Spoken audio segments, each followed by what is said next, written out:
know, you had asked me that night for someone to call your mother, and I was a dispatcher at the time, so I turned it over to my supervisor to call your mom. And I can remember first words she said out of her mouth is, "Okay, is he dead?" I guess she kind of had an idea that something might happen at the job that you were doing. That's what she was saying when I was talking to her as well. That Yeah. she knew something was going to happen to me, and when she got the call, she was just positive that I was dead. I think it's pronounced crew 90.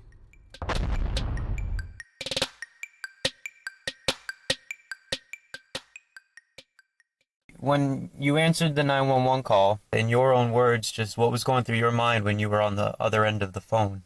Well, at first, I didn't know what to expect. You never know what to expect when you pick up the 911 call.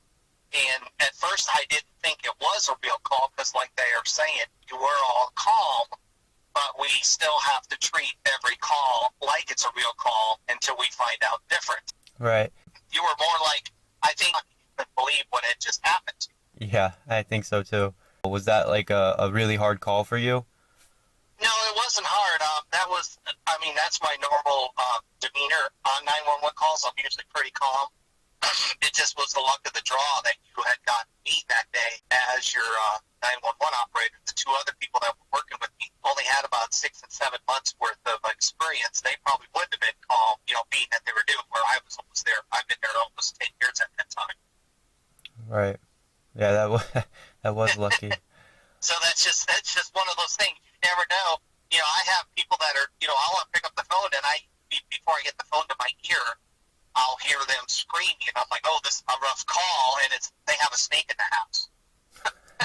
So it's just really weird on what you get. You get people like your call where they're just all real nice and calm, and then you get somebody that has a snake in the house, or some other.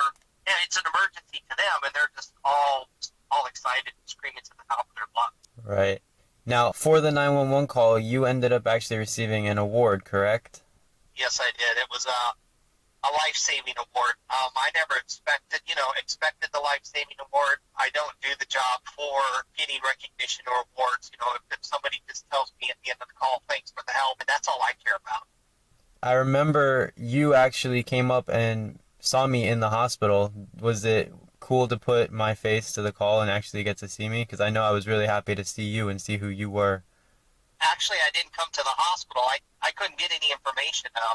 Oh, that's right. The hospital. Yeah. I came to the house to see you once you got home. That's right.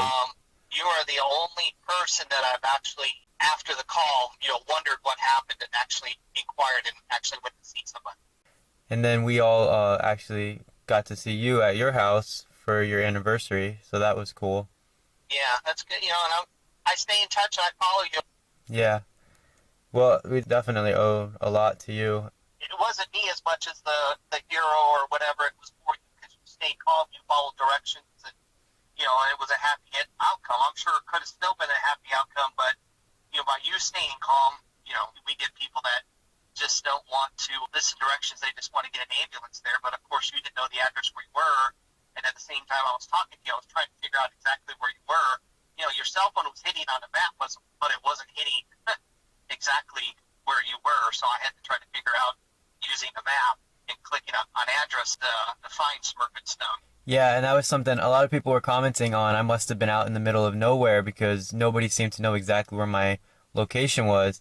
And it was like, I honestly didn't even know my full address. I just knew how to get to work every day. I knew some of the cross streets, but I just knew the name. So. Yeah, and that's what we try to teach our people. If somebody doesn't know where they're at, we try to dispatch them to the closest intersection to get somebody headed in that direction, and then while they're headed in that direction, we try to figure out exactly where they're at. And that's what I did on that. I got them going to your general area, and then once they were going, we were able to figure out where you're at instead of waiting. I think about the call all the time. And not to change the subject, but I was on duty the night Pulse happened. And I ended up, even though we're Orange County, we still took one phone call into our communication center because Orlando was getting overwhelmed. And, of course, I was the one that picked up that phone call. And I called in a car fire, like 2 years after my accident, and weren't you the one that picked up that? Or was that... I was training somebody on phones, and he was was having a difficult time. Yeah, I picked up because the voice sounded familiar. Yep. So that seems like we're just supposed to keep in touch or something. But Yep. And God was looking over you that night. He was looking over me. Put the two of us together. So. well, I appreciate it. Much better person today than I was then. So, and it definitely just paved the way Right. for a lot of things. So if it had to happen, And sometimes something as tragic or dramatic as that has to come to somebody's life to, make them change or, lead them in a different direction. Well, we just keep moving forward. Time goes by. Yep. I agree.